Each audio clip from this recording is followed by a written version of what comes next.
Pewahyuan Bapa ini sangat penting sekali, saudara. Banyak orang ingin mendapatkan pewahyuan Bapa, tapi dia selalu berubah-ubah Bapa. In the church, in the company, karena nggak ada loyalitasnya, tidak ada spirit of the Son.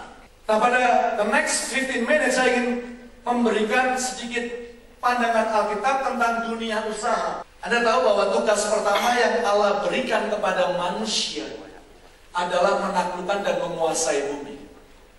The first dream, impian pertama yang Allah berikan setelah Dia ciptakan manusia, yaitu dominion mandate. It's the first dream. Jadi saya bingung kalau ada pendeta gak mau kerja. Saya bingung juga kalau ada pendeta gak boleh bekerja. Oleh karena di depan namanya ada gelar PTT-nya.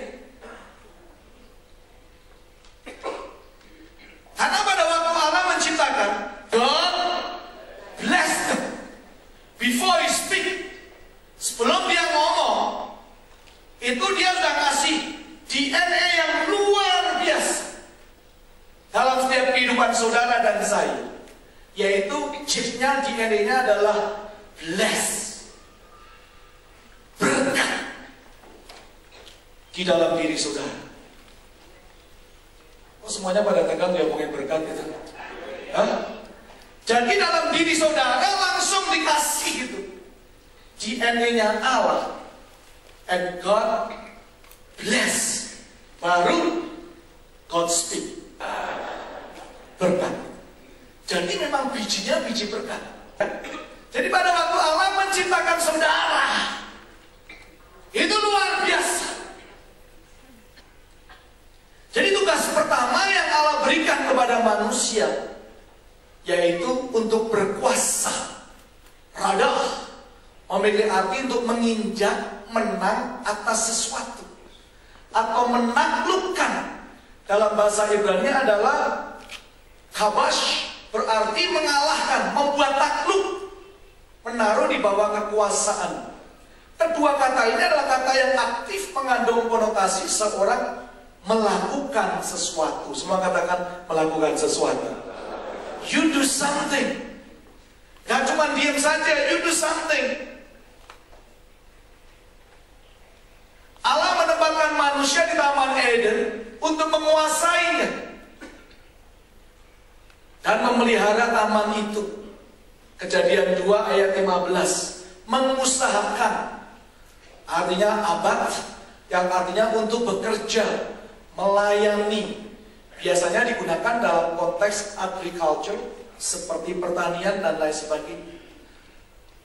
Juga mengandung arti memelihara. Syama artinya melindungi, menjaga, dan mengawetkan. Ini perhatikan sekali karena saya memberikan a foundation untuk Anda mengerti kemana saya membawa kita semua dalam beberapa menit yang akan datang. Jadi sejak manusia diciptakan, sejak awal Allah mau untuk kita bekerja. Kalau ada orang yang mengatakan bekerja itu kutuk, waduh, itu pengajaran sangat tidak alkitabiah. Kalau ada orang yang mengatakan Anda nggak boleh bekerja karena Anda pendeta, it might be a challenge. Ada orang mengatakan, oh kamu nggak beriman. No. Alkitab saya mengatakan di sini tidak ada urusannya dengan iman. Tuhan ciptakan saya. My father worked until now. Saya harus bekerja. Tidak semuanya akan melakukan apa yang sama dilakukan oleh tiap pribadi. Tapi kita melihat akan muncul akhir zaman ini gereja-gereja apostolik yang Allah sedang siapkan untuk di lanskap yang baru ini, untuk menata ulang kembali akan bumi di Indonesia dan seluruh bumi yang ada di muka bumi ini. Amin, saudara. Yesus peduli terhadap dunia marketplace. 132 kehadiran Yesus di tengah umum, 122 diantaranya adalah di dunia usaha atau marketplace. Dari 52 perumpamaan Yesus, 45 diantaranya memiliki konteks tempat kerja. Dari 40 campur tangan Allah yang dicatat di Kisah Rasul, 39 semua yang terjadi di marketplace. Yesus menghabiskan sebagian besar hidupnya menjadi tukang kayu hingga umur 30 tahun. Ketika ia mulai pelayanan yang kebanyakan berada di marketplace, Yesus juga menggunakan istilah-istilah dan memberi perumpamaan tentang dunia kerja. Jadi Alkitab ini mempunyai pandangan yang sangat komprehensif, sangat panjang sekali dan dalam tentang dunia usaha ini, marketplace. Marketplace bukan sekedar bisnis, tapi kalau dalam konteks umum itu bisa pendidikan, bisa art, bisa law, bisa bisnis itu ya.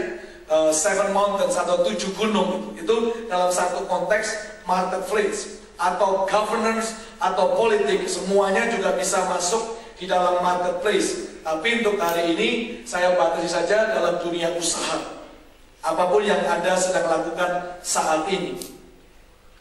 Alkitab juga memberikan penekanan bahwa Allah peduli dengan dunia bisnis. Allah itu sangat peduli dengan marketplace, sangat peduli sekali. Allah turut membantu manusia menciptakan kekayaan. Ulangan 8 ayat 17 sampai 18. I, the Lord thy God, who empower you to create, to get wealth. Allah yang memberikan saudara dan saya kekuatan untuk mendapatkan kekayaan. Allah digambarkan sebagai Allah yang menyediakan. Jehovah Jireh. Allah memberkati orang-orang dari berbagai profesi. Yusuf, Daud, Daniel, profesinya macam-macam, diberkati secara luar biasa. Murid-murid Yesus adalah orang-orang yang bergerak dalam dunia usaha. Contohnya Petrus, seorang nelayan, Paulus, pembuat tenda, Matius, seorang pemungut cukai, Lukas, seorang dokter, Lydia, seorang business trader, businesswoman, dan masih banyak lagi saudara, murid-murid daripada Yesus Kristus. Ada mengatakan, waduh Petrus waktu itu akhirnya meninggalkan jalannya. Tapi lihat saja nanti kalau Anda baca Yohanes 21 dan pasal 20 dan 21, 7 perkataan Yesus setelah dia bangkit dari antara orang mati. Salah satunya dia memperdulikan dunia usaha. Waktu dia memberikan instruksi kepada murid-muridnya, tebarkan jalamu di sebelah kananmu untuk mendapatkan ikan-ikan. Allah sangat peduli di dalam dunia usaha ini, Bapak Ibu sekalian.